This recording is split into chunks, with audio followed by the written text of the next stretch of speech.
but oh well, we're live anyway. So this is SCMP MMA post-fight podcast. It's a one championship, one on TNT, one preview show. We're gonna make all our picks and predictions. Show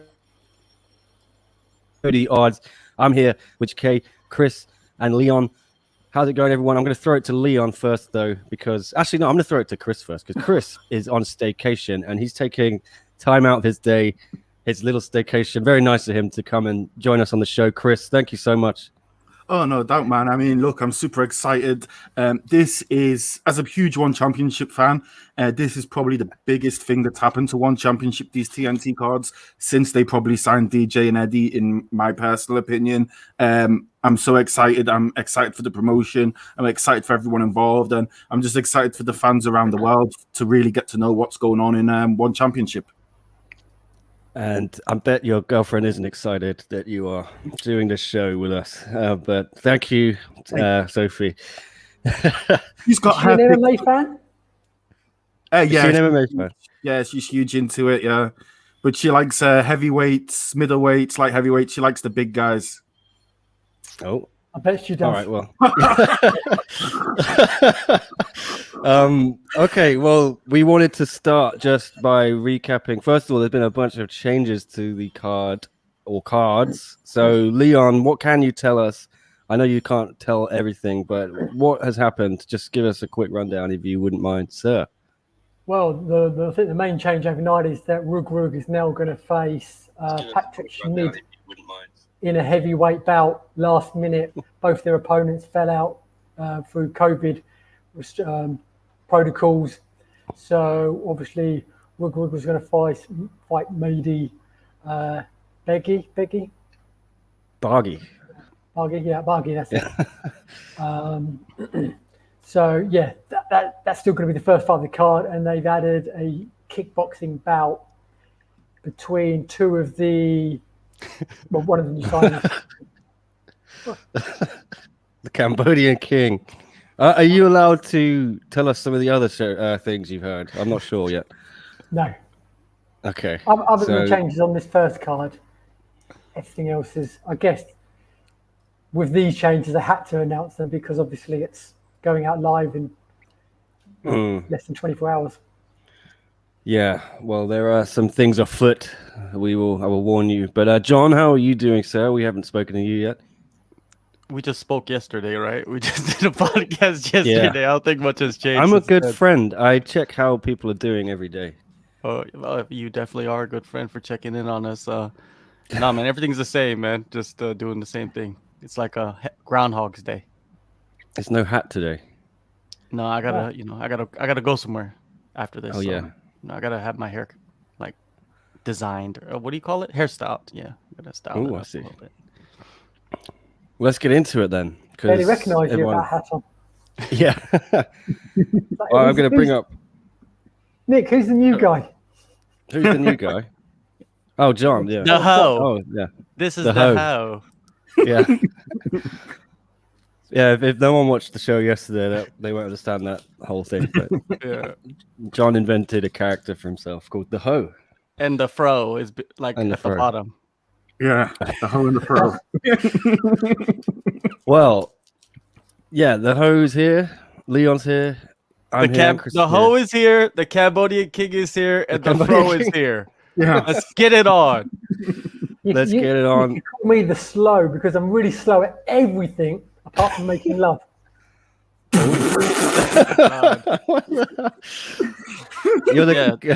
The streets of Cambodia know that very well. Yeah, you know what the ladies say? They said if it lasted any longer, it'd be too intense. I mean, I don't. You're too fast. No, you're too slow. You need to keep up. Leon's nickname also on the streets of Cambodia is Molly. Just to if you know what Molly is. Bob. Oh dear, this is descending quickly into chaos. We normally save this until we've at least spoken about a few fights. Yeah, we've gone in early with the nonsense. Yeah, we're getting out of the way first. This is the wrong card, isn't it? Yeah, that's right. Okay, that's the right one. One on TNT 1. It's been a great start to the show. Okay, where are the fighters? The pictures are not turning up. It's a disaster, guys. Why don't we start though? We'll click into it. Maybe they'll load here. Should we start from the bottom though, or you guys want to start from the top? It's all good. It doesn't really matter, but I just can't see any pictures of fighters. I think we know who they are, right? Yeah, we do. Who's this Demetrius Johnson guy though? Rodtang's popped up. He's not that Mighty Mouse fighter I've heard, but he's good, I think. He's well, he's maybe they'll pop up. Well, I'll click into it. Let's go, Adriano Moraes and Demetrius Johnson. John, we've already both picked Adriano Moraes by decision. I can't remember doing that. Must have been drunk. But Chris, you haven't picked anyone yet. Who are you going for? Oh, wow. This is such a hard fight. It's such a back and forward. I mean, look, out of all the one TNT cards, all the main events, this is probably the highlight. This is the one that everyone in America wants to watch. People in Europe, people all around the world, to tell you the truth. I mean, we've got the guy who's done everything in this weight class in the West. We've got the guy who's done everything in this weight class in the East. And now they're meeting in Singapore, and we're going to find out who is the best. It is so hard. I mean, did you guys watch the weigh-ins today? Adriano, he's so big, he's so gangly, he's got a really long body. I don't know if this is the tallest person DJ's ever fought, but it's got to be close to that. But you know what? I know Nick and John are both going with Adriano. I think everyone wants to see that upset. I mean, I think the bookies have absolutely priced this really poorly. I think, you know, if I was going to put a bet on, I'd only have a bet on Adriano because I think he's got the odds going with him. But I think for the picks, when you have to choose it, he is, in my opinion, one of the two best fighters to ever do this sport. The only two fighters, in my opinion, to be absolutely complete in every aspect of the game. And I am going to back the main man himself, Mighty Mouse DJ. The odds are crazy on this app. Jesus. Yep. DJ That's is minus 915. Yep.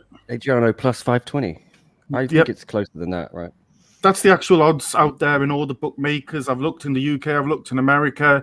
It's some places you get plus 550 on Moraes, which to me is absolutely crazy in a two-horse race. But I guess he's probably got a lot of friends and a lot of family in Brazil and America who are putting money on him, backing him. I'd love to see him finally getting this push. Anatomy of a fighter going out to Singapore, following all the guys out there. I love Masvidal showing up on his Instagram to big him up and really give him that push. So it's just fantastic to see. But 88% of people have picked DJ on the app. This is mad. I'm tempted. Yesterday. Yeah, I mean I think that's why I picked Moraes, because like if I win that and I've got a triple or nothing on it, I'm going to rocket to the top of the leaderboard here. Is that what you were thinking, John? No, I don't think about that. I don't really care where I'm on the leaderboard. I just choose the guy that I think is going to fight or is going to win. And I feel like Adriano, the only hurdle he has in this fight, I think he's skilled enough. I think he goes in there with the size and possibly a strength advantage. Speed, he gives up a little bit in that. But I think it's all going to come down to the mental aspects of this. Does he go in there and fight DJ like he fought everybody else? And we don't know what to expect from Adriano. We haven't seen him in over 2 years either. So we don't know how much better he is now compared to 2 years ago.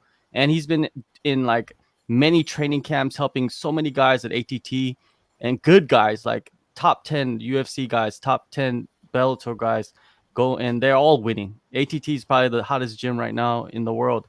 And Adriano's been a big key to a lot of guys being, having success over the last couple of years. So we'll see what happens with him, but that's why I'm picking Adriano. I feel like if he could get over the mental hurdles, then he's going to win this fight. I see a decision too. Leon, what do you think, sir? You're not on the app. You don't believe in phones, I think you said. You don't believe in apps and underwears. Underwear, wallets. I don't do phones, computers, Wi-Fi, any technology. If it is invented after 1920, I just don't use it. Wow. But you just don't believe in picks. But are you going to make one for us here? Oh, yeah. I think it's a tough. I think, like you guys are saying, the odds are crazy, and it's quite disrespectful towards Adriano Moraes. I still personally am backing DJ to win. Although if I was a betting man, which I'm not, I probably would bet on Moraes just because the odds are so crazy. Because who's going to bet on DJ at them odds? But again, I think Chris made the point as well. If you watch the face-offs, the height difference is crazy. I mean, that he's fought a couple of 3 taller guys already in one. This is the next level up. So he's had those guys to prepare him a little bit, which I think is going to help. But I just think DJ, just his class, he like I think Eddie Alvarez said the other day, he finds a way to win. The other interesting thing as well is obviously they've both known they're going to fight each other for a year and a half. That's crazy. When does that ever happen? You know you're going to fight someone, it's taken a year and a half. So they've had a year and a half to mentally prepare, physically prepare, emotionally prepare. So that could be a good thing or a bad thing. So it'll be interesting to see who that benefits most. I'd maybe suggest DJ slightly more because he just seems to take everything in his stride and everything seems to be a positive, and he gets the most out of every situation. Yeah. The one thing here, guys, that does concern me from DJ is he said, I think Leon or Nick's question, I can't remember who it was, but he says he hasn't really followed much of Adriano's career, which I can understand being in America in a different organization. But I would assume now, I think Adriano's fought about 11, 12 times in one championship. All of that video is on YouTube. I'm assuming DJ's watched all of his fights, right? And I think as well, what one haven't really got across with this fight is we've literally, in my opinion, got the 2 best, or 2 of probably the 3 best pound-for-pound fighters in this weight class worldwide. And the fact is, I don't think DJ's never been finished. I don't think Adriano's ever been finished. I think all the losses have been decisions. So just shows you how complete fighters they are. It's very, very rare you get 2 guys who've never been finished going for a title fight together. That's a good point. Well, I mean, I think Adriano Moraes, I think has he lost 3 times? I think 2 of them were split decisions. Yeah. And 2 of his losses, he's avenged. All his losses are split decisions. All his losses are split decisions. Yeah. I think out of the 3 of them, I think there's 3 just off the top of my head. 2 of them, I think he's avenged. I think against Kara Akhmatov and Jay Eustekio. If anyone wants to check that, but yeah, I think that's true. That's GSP's. I mean, GSP I think lost only twice. Both of them he avenged. And like Chris, I think you're alluding to GSP. For me, GSP and DJ are probably the 2 greatest ever MMA fighters. Must be something about being called your initials. Yeah, see, I was saying John Jones and DJ, JJ and DJ. Yeah, and then probably GSP just behind that. I just think they're a little bit more complete in the stand-up. I think they're, because they come from a bit more of a wrestling background. I know GSP, he kind of paid the way to adapting wrestling to modern MMA, but you know, it's apples and pears when you get into these great fighters. It's like splitting hairs, you know. It's like grapes and cantaloupes. Yeah, that's a great and mangoes and passion fruits, right? Come on, like great analogies, like right? Green grapes and purple grapes.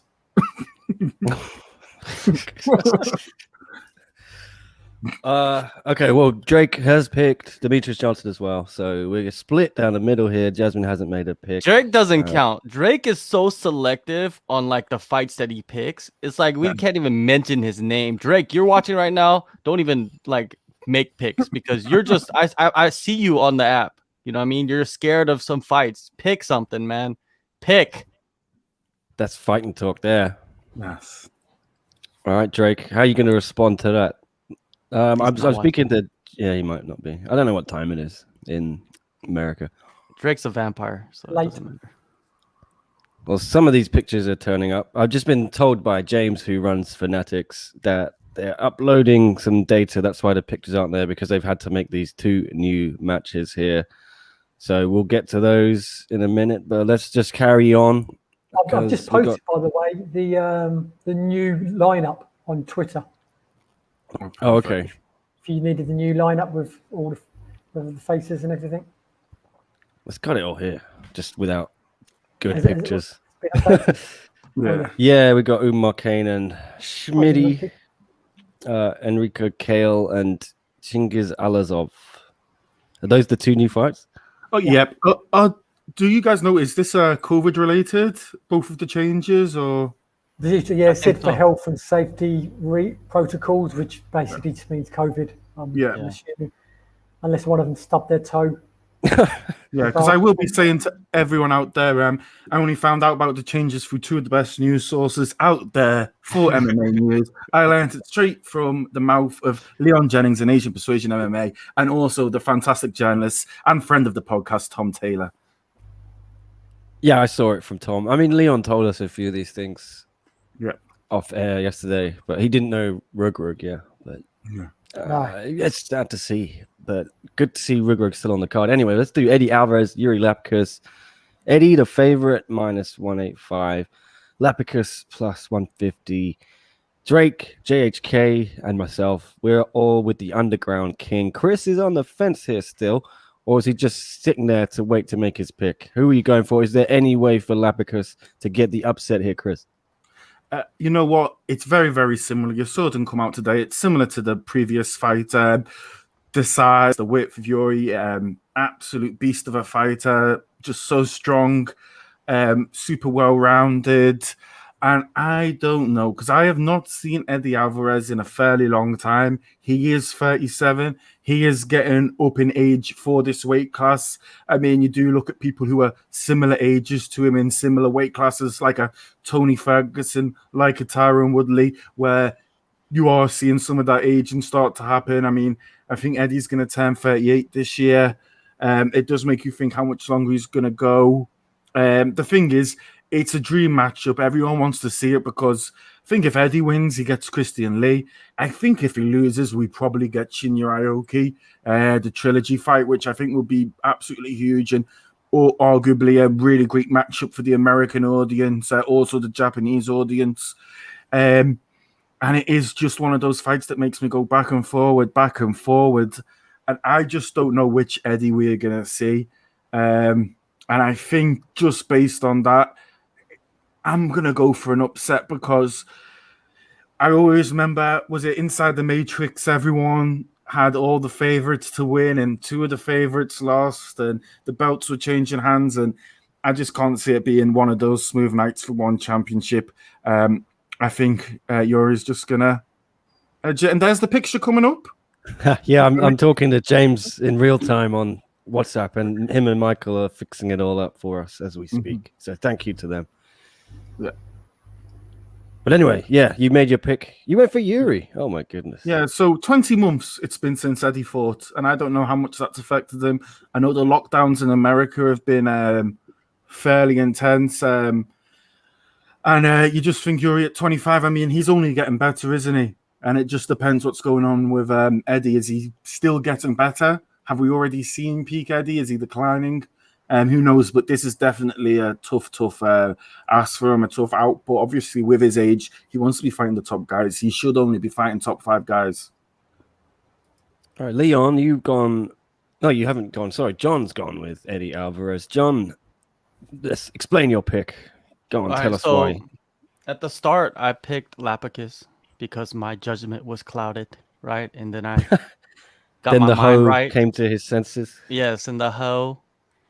You can't turn a hoe into a housewife. That's the old adage. And my hoe side came out with the Lapicus pick, but I went back home and went back and got my brain right, and I'm picking Eddie. Okay, this is why I'm picking Eddie. And of course, when you look at Lapicus, he's younger, he's hungrier, you could say. He has a lot more to prove. He's big. Because, I feel like size is a factor in one championship. If he's lightweight, he's a welterweight, right? That's a big size difference. But when you look at Eddie, and I've been looking at his interviews and what he's been saying, and I believe him, and I think that he's hungry to chase that title. And I feel like this is his last chance. This is going to be his last run. I don't feel like he has that many fights left on his one championship contract. We don't know for sure. But I think that every fight, he's going to go out there and he's going to go balls to the wall because he wants to make money. And on top of that, get the title shot. And the only way to get the title shot is to smash everybody in front of him. And I think Eddie, we'll see the Eddie that's just the smashing machine. The one that we saw against Justin Gaethje, the one that knocked out Justin Gaethje. He'll get hurt. every time, but he'll come back. And I feel like he'll get hurt in this fight too. And he's going to come back and get the knockout, get the submission. And after that, he's going to call out Christian Lee. I think that's what's going to happen. I think he's ready. Everything. It's all lined up perfectly. I talked to one of his closest training partners, the 2-time PFL featherweight champion, the $2 million man, Lance Palmer. And he says he's been in the grind with Eddie Alvarez, up there with Mark Henry and Frankie Edgar. So these guys, man, the people that he's training with Eddie, they're no joke. And if Eddie could get through guys like Lance Palmer and Frankie Edgar, I don't think Lapicus has much for him. And I don't even know who Lapicus really trains with. You know what I mean? Is he training in Italy? He's very mysterious in many ways. Can somebody enlighten me on that? I think he trains with Georgia Petrosian, doesn't he? Yeah. That's what I'm saying. Like, that's not even MMA. Those guys, but he's got the judo background. He's got that background now. His striking obviously sets up the ground game, and obviously if you're training with Georgia Petrosian, his striking is probably going to be pretty slick. But I mean, I'm really still on the fence of this one. I mean, I think Chris summed it up very well. There's so many unknowns in this fight. What is Eddie Alvarez going to be like? He hasn't fought for so long. His last fight, he was seconds away from being finished. The fight before that, he did get finished. Suffered a nasty injury to his eyelid. Yuri Lapicus, who going into his last fight was 14-0. 14 finishes, 13 in the first round. And he's coming off a loss to Christian Lee. I'm really sat on the fence with this one. My thing with Yuri is that I would put in his a positive in his fingers. His win over Gafurov, I thought, was absolutely amazing. Older fighter as well. I think Gafurov's about 36, 37, the same age as Eddie. He got through that fight. I mean, that is the one really, really top name that he's had on his record. There's just something about him. He looks intense. And you know what? I think getting that loss on his record to Christian, I think him and Christian are probably going to end up having a trilogy anyway. When you look at the age profiles of them both, I think they'll come back and scrap it out again. But I watched that Gafurov fight the other day, and I was just super impressed by how well-rounded he was. It is a pick 'em. I think it's a great fight. Definitely for anyone out there, I think this is a definite potential fight of the night for sure. Yeah, I mean, before he beat Gafurov as well, he demolished Shannon Wiradjai. I've never seen so much blood in a one fight, and then he submitted him, almost put him out of his misery by submission. And against Gafurov as well. Gafurov, former featherweight champion, and I think he won about 6-7 fights in a row by a rear naked choke. A lot of them, that included one against Martin Ewan in their first fight. Some of them in title fights. Yuri Lapicus beat Gafurov by a rear naked choke, by his own submission, which is pretty crazy. So, and like I say, yeah, how well does he rebound off that first loss? Because that's a big question. For some fighters, that will make them. For some fighters, that can break them. I think he'll rise from that, but you can never be 100% sure. Well, Yuri Lapicus looks like he just cannot be asked half the time, and that's why I'm picking Eddie Alvarez, because I don't know why one would want to promote Lapicus and get behind him, but there's plenty of upside in them getting behind Eddie. So I think they've made this matchup, and they think Eddie's going to get it done, and then they can put Eddie against Shinya or Eddie against Daggy, or Eddie against Christian. But there's more upside in them for Eddie, I think. The only upside you do get for Yuri that is big is you open yourself up to another region of the world. I mean, this is a guy who speaks 4 languages fluently, but also you do have to mind it probably seeing Yuri get paid doing well probably makes Giorgio smile to be helping out one of his boys. Do you know what I mean? Because all those Petrosian boys, they all love each other. I mean, I think Yuri fought about 3 or 4 times back in the day on is it called Petrosian Mania on his little promotion. His promotion, yeah, something like that. Petromania, something like that. So, I mean, you want to keep Giorgio happy because he's arguably one of the best fighters they've got in the whole organization. But did you make a pick, Leon? What's your official pick? I don't know. I'm sat on the fence. I was just quickly going to say about Lapicus. Oh, it's gone. All right, well, if you remember it, just tell us. Just blurt it out in the middle of the next one. All the pictures are here. Good. I mean, it benefits. Although obviously Eddie's he's from North America, he's got that fan base.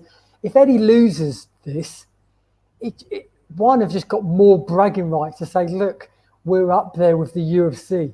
Eddie Alvarez come over here. He's lost 2 of his 3 fights. Give our fighters respect.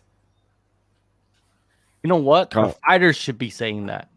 The promoters shouldn't even say anything.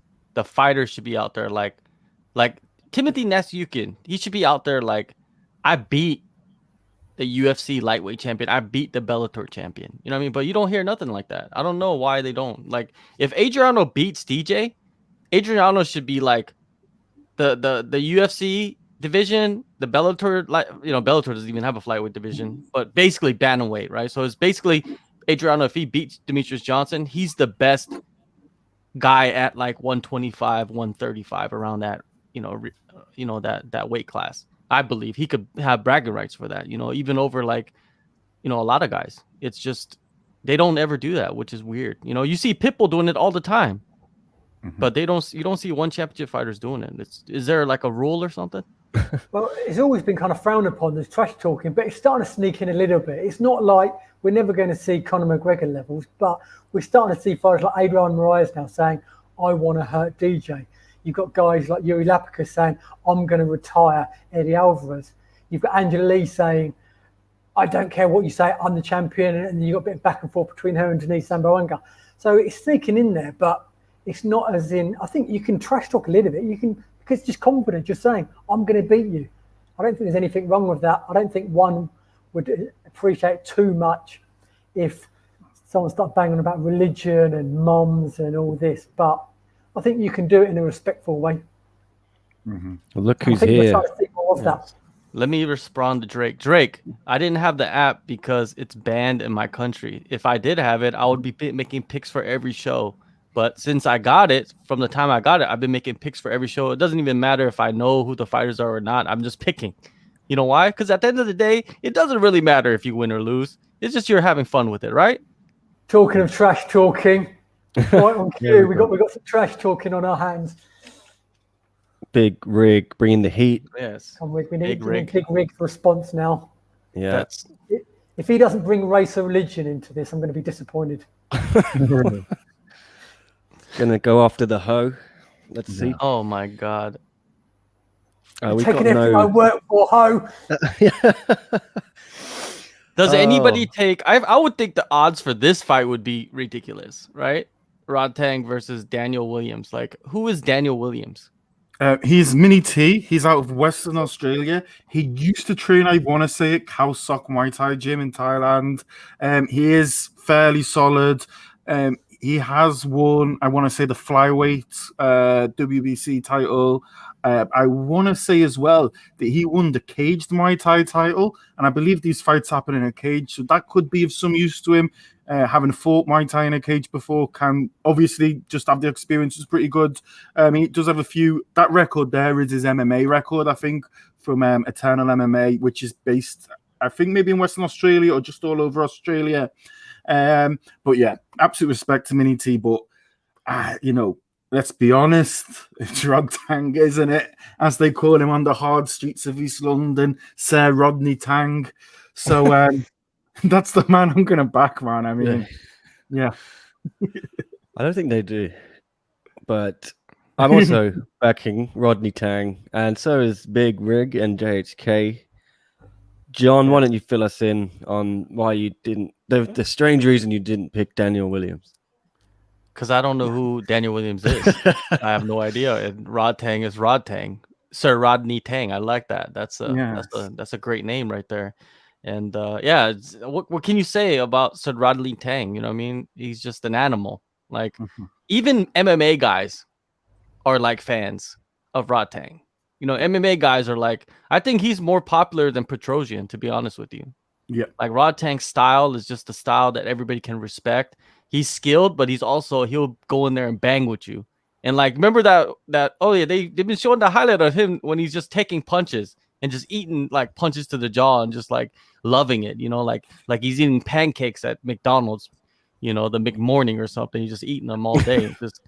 It's delicious. I want breakfast now. What happened to Jacob Smith? His big name is Petrosian yet, but I think when it comes to potential and hype and particularly the North America audience, Rodtang, I've been banging around for ages, and I'm saying how much I think the North Americans are going to enjoy watching him and how he could really open up the One Super Series in general for that North American audience, because the One Super Series has just been so brilliant, amazing, entertaining. And until you've watched a couple of their fights, you might not think, I'm not really a Muay Thai fan. You watch Rodtang fight, you're soon going to become a big Muay Thai fan, I think. I'm going to tell you this right now. Rodtang, he's number 1 in the world in striking arts, above Petrosian. You know why? Because Petrosian don't want to step in there with the MMA gloves in the Muay Thai and go head-to-head with somebody.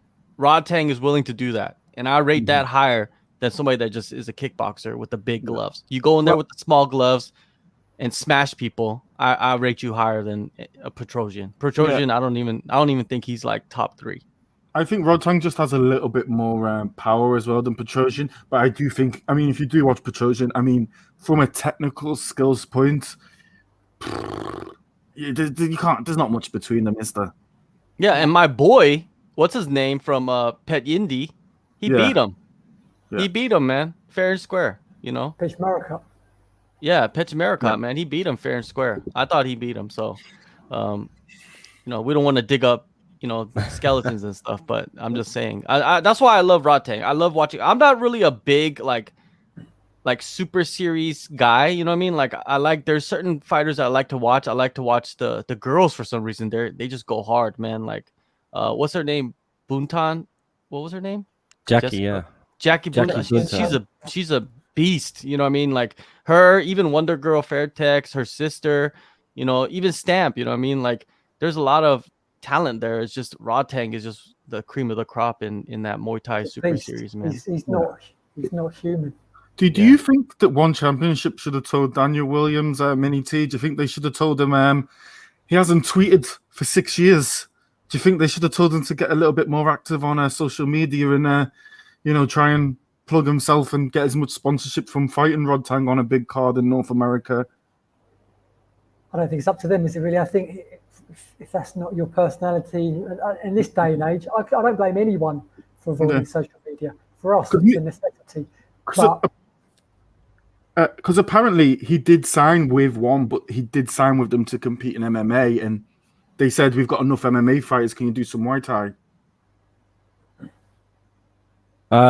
Ace says it should be Nongo against Petrosian, not Rodtang against Petrosian. I don't think we're saying they should fight. Yeah, I think we're just comparing.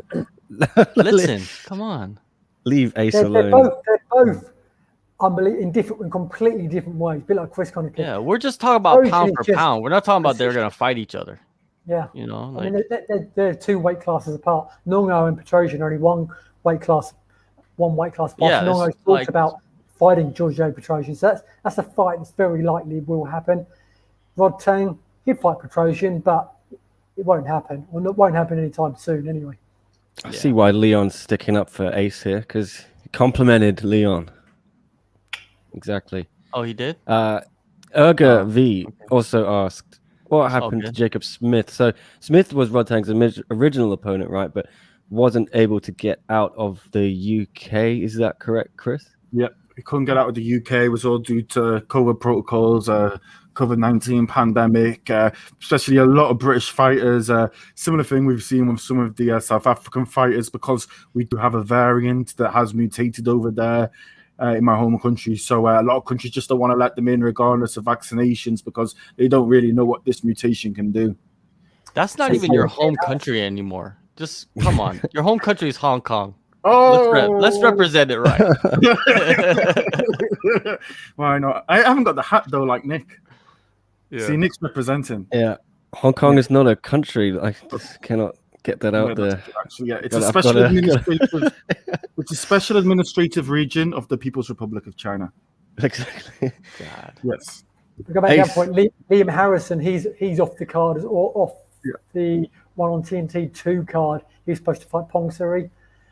Sanchai Muay Thai gym, and it's looking dodgy whether Jonathan Haggerty will be able to fight, but he's on the one on TNT 4 card. So he's got 3 weeks to see if anything changes between the UK and Singapore. I just very quickly want to point out Ace's earlier comment that Daniel Williams looks a little bit like Lyoto Machida. And I was like, kind of. He looks like a Lyoto Machida impersonator. Yeah. Yeah. He looks like a Manny Pacquiao impersonator. That's what he looks like. He looks like a small, mini Lyoto Machida, Asian Lyoto Machida. A mini Asian Lyoto Machida. Lyoto Machida is Asian. What are you talking about, Leon? Oh, I know, yeah. Well, he's Brazilian, but he's got roots. His name is Machida. I know that, but he regards himself as a Brazilian. Yeah. This dad is Japanese, dude. Like, what are you talking I know his dad's Japanese. They're drinking piss together. Come on, man. Like, they're known He's for got that. more. But he's probably less Asian, but he's got that more. But he's got more of an Asian look about him than Machida, I think, or more of a Southeast Asian look, I should say, rather than obviously North Asian Japan. Yeah. Does he? Okay. Oh, no. Before Leon digs his own grave, Tyler McGuire. I was going to say as well, he looks like a baddie in James Bond. Okay, there it is. Who does? What, Daniel Williams? Yeah. Let's not pick on Daniel Williams too much. What if he goes in there and starches Rodtang? I'll be happy for him, to be honest. Oh, yeah. It would be amazing. Man, if he can't does see it that, happening. that will be crazy. If he does that, I'm gonna shit my pants. I'm just telling you that right now. Oh, quality. Luckily, I watched the shows alone. Yeah. Tyler McGuire against Raymond Magomedaliev in a welterweight bout, which could determine Abasov's next challenger. I've gone with Tyler McGuire. Big Rig and JHK are with Magomedaliev. JHK. Oh, yeah, let's start with JHK. Why have you picked Raymond? Man, Tyler McGuire, he's done really well, and his only loss is to Kazakhstan. And when I look at that fight, I could see, like, what's his name? Magomedaliev? Magomedaliev. Yeah, Magomedaliev. I could see him, like, going in there and just pretty much just out muscling him, out wrestling him, everything. You know what I mean? I know he lost his first fight to Nakashima, but what you got to remember about that fight, I believe it was late notice, and in the what is it, the media day yesterday, he was explaining everything that was going around in that fight, and that's why he underperformed. So I feel like coming to this fight, he's riding a 2-fight win streak, and they're both 2 first round finishes. I could see him going in there and finishing Tyler McGuire in the first round similarly and getting that title shot. I feel like a lot of people are underestimating Raymond. Is that his name? Raymond? Yeah, Raymond. And Tyler McGuire, he's good, but he just switched camps Ray. too. Ray from Everybody loves Raymond. Ray Mags. Yeah, Raymond. Anyways, like Tyler McGuire, he switched camps too, which is kind of concerning, you know, like because of course he's in the military, he has to move around, but that's never good when you're fighting guys like Raymond. It's just not, man. I feel like there's a lot of question marks around Tyler McGuire heading into this fight, even though he's been phenomenal. It's just I think Raymond could go in there and get it done. It might be a grueling fight, but I could see Raymond going in there and getting it done in the first round. All right, Chris, you're on the fence here. You haven't made your pick, so tell us who you're going for. Yeah, I think it's such a hard fight to call. I mean, they're both super solid, really good wrestling bases. They both looked absolutely fantastic. And then the one thing that I do is disappoint me both is when they both made that jump up in competition. Tyler McGuire with Abasov and Raymond with Nakashima. They both kind of got found out a little bit. I thought Tyler was probably winning that fight. I probably had him just ahead until he got finished. I think he's a great speaker. I find him super infectious, Tyler. I think his story about the Air Force is fantastic.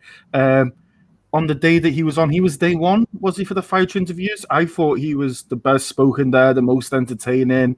I liked him trolling everyone with his favorite movie being Cinderella Man after Eddie Alvarez said the same thing. So I quite like that. And I know he has had to change camps, but he did say he had Rick Little come down, he had Michael Chiesa come down, and these are pretty solid fighters. This is an absolute throw-up. I'm going to go with Tyler McGuire, you know. There's just something about it that just edges it for me. I think now at age 35, I think he knows what he's got to do. Is this the last fight that he has in his contract, did he say? Yeah. Actually, we'll do the picks first, and then I'll ask you guys the question that you never answered the other day. But yeah, I'm going to lock in my pick now. I'm going to go for Tyler McGuire. And just so everyone knows, we are doing our picks on the greatest fantasy app out there, Fanatics MMA. You've got to get on there. Me, John, Nick, Drake, Jasmine, Tom Tay's on there. Sometimes Andrew Whitelaw. You can get all the banter, all the fun. I hear there's some big names about to join. Big names from the UK. Some big names based out of Thailand might be getting on that app soon. So, absolutely fantastic app. Download it from the Play Store, the App Store, and I'm locked in. Tyler McGuire all the way. Sick Jitsu every day. What about, I'm going to throw it to the Cambodian king himself, Leon Jennings. What are you going for here? Yeah, I'm completely sound the fence as well. You've got Tyler McGuire. He's never lost a 3-round fight. And when I spoke to him as well, he said that's his forte, just pressure for 15 minutes. Then he ran out a little bit of gas when it was a 5-round fight against Kazakhstan. But then you've got everybody loves Raymond, who again he lost James Nakashima in a competitive fight, and I really rate James Nakashima. And then since then he's got 2 first-round finishes, another Dagestani. They've both got the wrestling. Everybody loves Raymond. He's got good striking as well. I can't really go either way. I'm completely set on the fence. Mm-hmm. That's 2 in a row you haven't made a pick, Leon.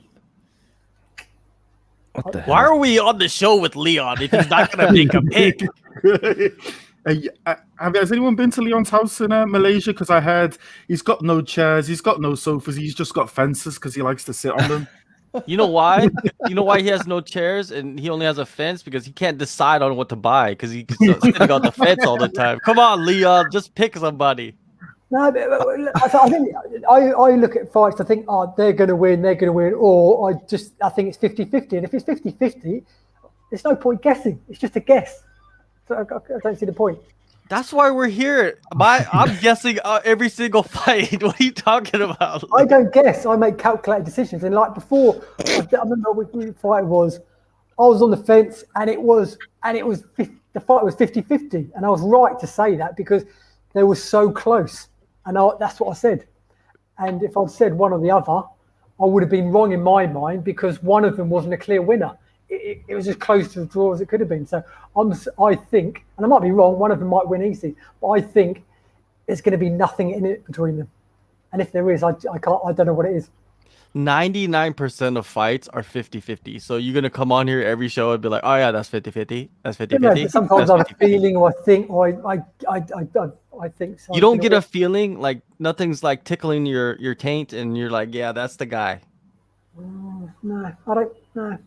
No? All right, man. I'm not going to go too hard on you. I guess that's Leon. That's the Cambodian king. So well, you can see what I'm on Fanatics. 77% of people have picked Raymond. 77% more brave people than Leon. You know what it looks like? Tyler McGuire he does look like a soldier. You know, he looks like a soldier, like a Jason Bourne type soldier. And then Raymond looks like the evil, you know, like the other side of the war in Europe, right? Like he's the evil, like villain, and he's coming for, you know, the Bourne. This is Tyler Bourne. He's the secret agent, right? And they're gonna go battle it out in some James Bond movie. That's what they look like to me, and you know, when I look at their pictures. So when you look at that, I always go for the bad guy. Can I also? This is the question I wanted to ask you guys. I did ask it yesterday, but no one picked it out of the comments regarding Tyler McGuire. Do you think at age 35, with 1 fight left on his contract, do you think he could get over to the UFC or Bellator, or do you think in North America the pay grade requires so many fights until you start getting paid pretty well? Do you think he's just better to stick with one if he wants to make big bucks? he told me he wants to stay at 1. Yeah. And he's hoping a big performance obviously will get him a better deal. So I guess he'll be offered a better deal. I guess the better he does tomorrow, the better deal he hopes he gets. You can't cut someone who's 13-1. You know. I don't know if they're cutting him. It's his last fight on his contract. That means once he's done fighting, it's like he's a free agent. He's a free agent, right? So what I get out of it is that after this fight, he's gonna go see if he can fight stateside. Most likely, maybe he doesn't want to fight in Asia and fly over Asia to fight all the time. Maybe he could stay in North America, compete over there, even if it's the same amount of money he's making. Because I would figure that one championship would have re-signed him already.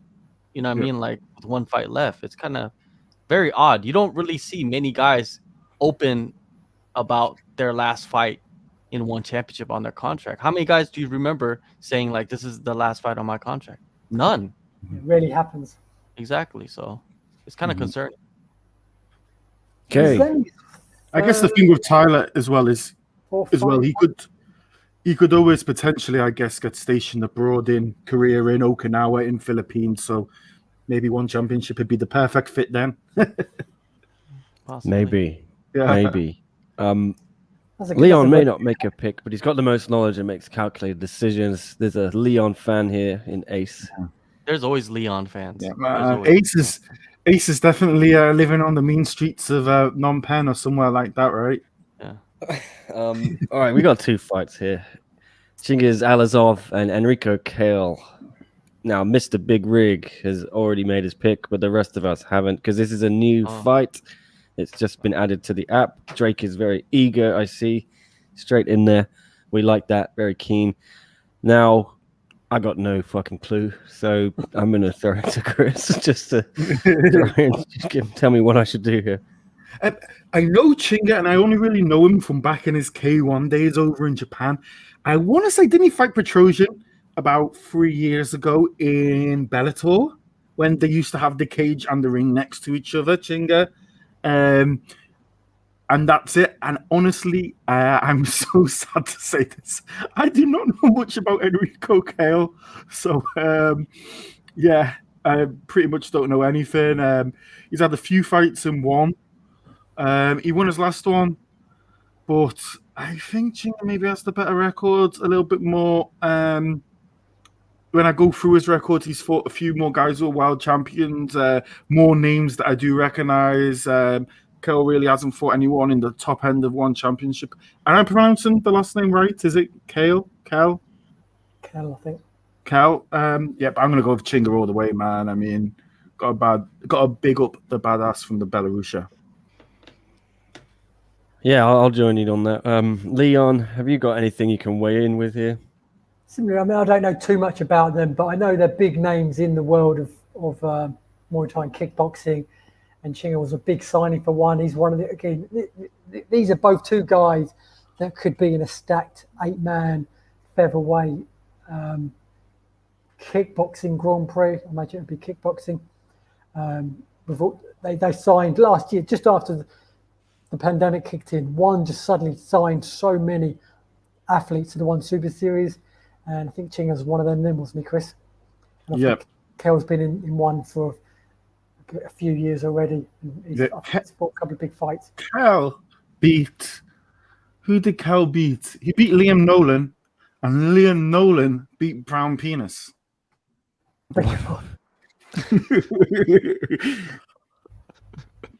You just what the hell? What? Liam Nolan. Yeah. Kale beat Liam Nolan, and Liam Nolan beat Brown Penis. What is Does no one remember Brown Penis? It's the name of a fighter, Nick. You don't know, remember? He's a Dutch kickboxer. Yeah, his name is Brown Penis, yeah. We should not be laughing about that. It's spelled P-I-N-A-S, I think. Be pronounced Peanuts. Yeah. I just Googled that, and I wish I hadn't. Nick's just put himself on a list. Yeah. Oh, Nick's boy. not getting in Singapore ever again. Yeah. He will be sat at home, me, because I haven't had a vaccine, Nick, because he's on a dodgy list for searching for brown penises. What Why did I do that? We'll be watching the one Singapore card on YouTube, just doing a fight companion, just us two. Oh boy. Well, anyway. John, why did you pick Chinga? I'm very disappointed in Leon because he has nothing that he could add to this fight, because I have no idea, because I was gonna go off Leon's knowledge. Yeah, like his fan said, the most knowledgeable, right? So I'm a beginner when it comes. I'm a beginner in all sense, but especially Muay Thai and kickboxing. I'm just permanently, and that's why I love the One Super Series, because 3 years ago I didn't know any of these guys, and now I know the Rodtangs, Pech Murakat, the Nongos, the Sames, and I just love being fans of theirs. So, and again, these two guys I'm not that familiar with. Kel, I think he fought in the original one featherweight Grand Prix in 2019. I think he lost in the first round, but he was in it. So I know a little bit. I was banking on Chris knowing more about him, because Chris's Muay Thai and kickboxing knowledge is really good. I'm going with Chingas. You know why? Because his name has Ching in it, and it's like cha-ching, right? So that's the money right there. So you gotta go with him. Kel does have a win over Petrosian, but not that Petrosian. Not Georgia, yeah. The imposter Petrosian. Yeah. Against his brother. Yeah. Armin, is it? Yeah, Armin, yeah. Armin, yeah. Yeah, but it's good. Come on, they put this fight on. They've moved it from the third TNT card to this one for a reason, because obviously we could see fireworks. These are two big names in the sport of kickboxing. Some kind of mosquito here buzzing around. Okay, well, they both plus 100. Sort of makes no sense on the app here. But anyway, we got one more fight to do. Let's do it quickly. And then, Ace, I know you had a question about Superlek, so we can answer that. Just going to get the fights out of the way in case anyone who needs to leave can leave quickly. Umar Kane, Rugrug against Patrick Schmidt. This just came together. Go ahead, Chris. This is what I want to say about this fight. This fight has actually got me so excited. I don't know why this fight is on this one championship card. You look at this fight and you think, should this be on a Thursday morning in Asia, on a Wednesday night in North America? No. This should be on this Saturday, should be in Thailand. This should be an Insanity nightclub. Come on. We all know, really, this is a fight circus fight. I mean, we've got Umar Kane, the big man himself, going against Patrick Schmidt, making his professional debut as an MMA fighter.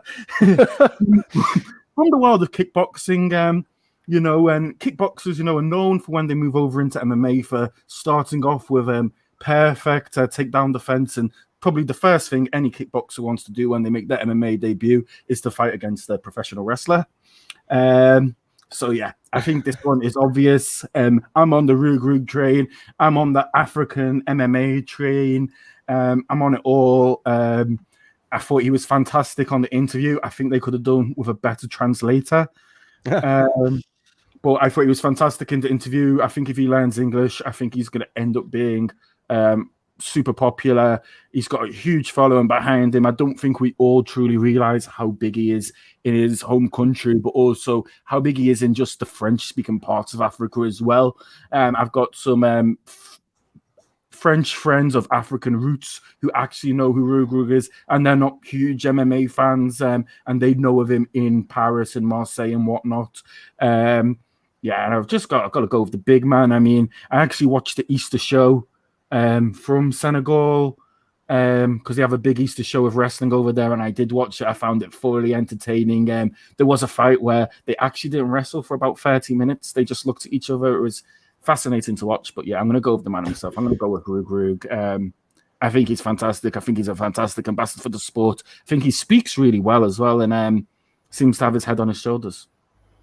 Oh my God, that interview yesterday was a train wreck. Yeah. Or was it Monday? I can't remember. Yeah. There were 2 days. Absolute chaos.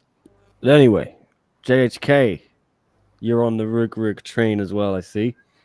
Oh, of course, man. Like, what can I do? What can I say about Rug? He's the next big thing. You know, we talked about it yesterday on the media day call. He's I'm on the train with him, man. Usually I'm not on trains. You know, like I like little buses and vans and stuff, but this train is rolling hard, man. And this guy, he just, I think that we're gonna see the development of him as he goes through the career. But he has so much natural ability and his like immersed experience in like other martial arts and wrestling or whatever he was doing. I think it's going to pay dividends for him facing guys with no fights or facing guys with little experience. I think he's just going to be able to outpower them and do a really good job. It's going to be fun to watch. Leon, do you see any hope for Mr. Schmidt? No, I mean, I think maybe a little bit. When you saw the face-offs, despite how big Rug is, the big Swiss was taller. So he might have a reach advantage if he can keep Rug away from him. Because not only is his MMA debut, he's fighting someone with a wrestling background. If he was fighting an MMA heavyweight who's predominantly known for his striking, that'd even the playing field a little bit. But to go up against someone with a wrestling background who's that big and strong, who's been preparing for an MMA fight, is tough. It's an uphill battle. But we've got to be thankful that, I mean, hand in a way that they're fighting each other. Because they both lost their heavyweight opponent and they've both just been put together. If things were slightly differently, they may have wasted a whole journey to Singapore, not fought, and would have lost a fight as well. So at least we've got a heavyweight fight to kick off the card. And you never know.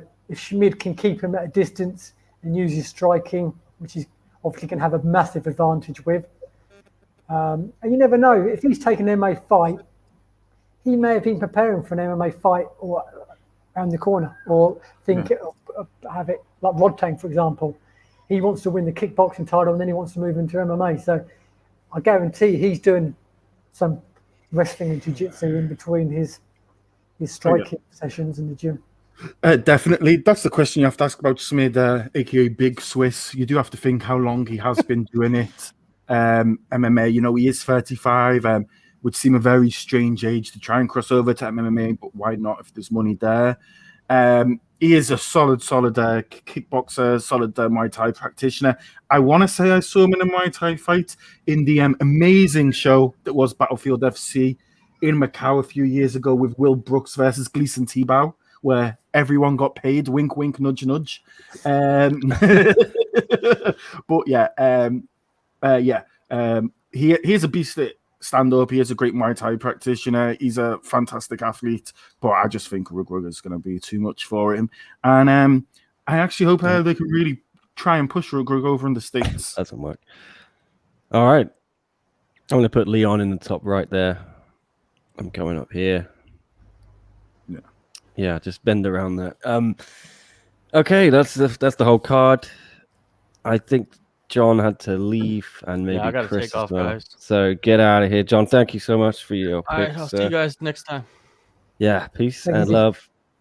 Bye. Okay, and then there were 3, but I think Chris also has to leave soon. Now, there was just one question from Ace he was asking about the Superlek robbery. What do you guys think of that? Well, I thought Superlek won. I think some people, obviously Chris disagreed. I didn't have Superlek winning, yeah. What's that? I did not have Superlek winning. I thought it was a very, very close fight, but I did not have him winning. I think a lot of people are calling it like a robbery, like Superlek won every round. I had it. I had 3 rounds to Elias, and I had 2 rounds to Superlek. I think almost everyone else I spoke to, I think most people had 3-2 to Superlek. Yeah, I think it's too close to be called a robbery. I think that's what I would say. It was called a robbery by obviously a lot of the fans in Thailand, because if that's your man and you're 100% sure your guy won, even though it's close, you're probably going to call it a robbery. But I think from a unbiased point of view, it was too close to be a robbery. I personally think Ilias done too much running to be deserving of a title defence. But to a certain extent, it doesn't really matter too much. They're going to run it back. So, and I'm sure, like we talked about before, Ilias was disappointed with his performance. I'm sure Ilias had a really hard time coming over from the Netherlands. He'd had huge issues. I think he wasn't allowed to strike for a long time before that. It was not allowed in the Netherlands. He'd had huge issues. And as well, I think as well, a lot of people got onto his back from Thailand, where we all know over in Thailand, when you watch the Muay Thai, they tend to... The way it works is only the last couple of rounds actually matter. The first 1 or 2 rounds is just for gambling, and that's where Elias was coming out with the blocks looking amazing. And I think maybe a lot of the Thai fans kind of jumped on his back a little bit from that kind of perspective. Yeah, but they're going to run it back, and it was a little bit of a disappointing fight. Again, I kind of agree with you. Ilias hadn't fought for a long time, and there'd been the COVID restrictions. And for example, he was asked to defend his title against Rodtang, which Rodtang told me. He said that he turned it down, saying he doesn't want to fight Rodtang after such a long layoff. And one is you can appreciate that as a champion, and after seeing his performance, you think, well, that was obviously a very good decision. But I think, we're going to get a rematch, and I expect the rematch to be a lot more entertaining. I expect Ilias to put on a lot better performance, and I expect Superlek to as well, because he thinks he won that fight, so he's going to go in there with something to prove as well. So I hope that as soon as possible, because Rodtang earned that right to fight the winner. And although he's got a Muay Thai fight tomorrow, he wants that kickboxing title as soon as possible. So hopefully they rebook it as soon as possible, and we can see the winner face Rodtang and see if Rodtang can become the latest 2 sport champion. Because I get the feeling, speaking to Rodtang, as soon as he's won that kickboxing title, he's then going to move to MMA pretty quick after that. So I think we're all curious to see how he gets on there. All right. Well, thank you for the question, Ace. And Ace can have the final say here. People say Ilias blocked everything but Superlek styles to smash his shin, break the arms of Ilias. Yeah, it looks like they're going to run it back, right, guys? What's that? Superlek, his nickname's the kicking machine. I think so. Yeah. I mean, if you watch his highlights, his kicks are, and if you watch his kicks in training, and if you watch all of them, like Sam A, watch his kicks in training, they're unbelievable. But yeah, I personally thought he won, but I know it was very close. All right, well, why don't we leave it there, guys? Thank you, Leon, and thank you, Chris. Chris is on staycation, so do not want to keep him too long. So thank you, Chris, so much. And go check out Leon as well on Asian Persuasion MMA. You can see their social media handles there. I think we'll be back in some form tomorrow for the show. 100%. I'm not sure what we're going to do. Our companion? I don't know. I'm down 100%. I was thinking more maybe a recap and a reaction thing. Yeah. Well, why are you thinking not fight companion? Just because I'm going to have to write some stories about Eddie and DJ. And I mean, if you do a companion, I probably won't be on it. And then I've got to stream the post-fight press conference things. So I was thinking maybe a reaction thing after those in the afternoon. But it depends what people are down for and what they're up for, whatever. Hit us up on Twitter. Hit us up on Instagram. Remember to like and subscribe. Tell us what you want. If you want a fight companion, if you want some reactions, whatever you want. Tell us. Speak out to us. You've got all our ads down here. Feel free to come at us. And remember, don't be like Leon. Don't be boring when it comes to pick. Don't sit on your friends. Let your friends know what picks you're making and get them all to download the Fanatics Fantasy MMA app. Get it App Store, Play Store, Huawei Gallery. You can get it anywhere. It's absolutely fantastic. I mean, look, me and Leon, we talk on WhatsApp. We talk on Facebook. We don't know who's listening to those conversations. It could be anyone. Leon has to put on his little tinfoil hat. But we know we are secure end-to-end encryption when we're chatting on the Fanatics Fantasy MMA app. Oh my goodness. Well, there's the link on the yellow banner. getfanatics.app/SCMP. If you don't know, now you know. All right, guys. See you next time. And thanks again to Leon and Chris and John.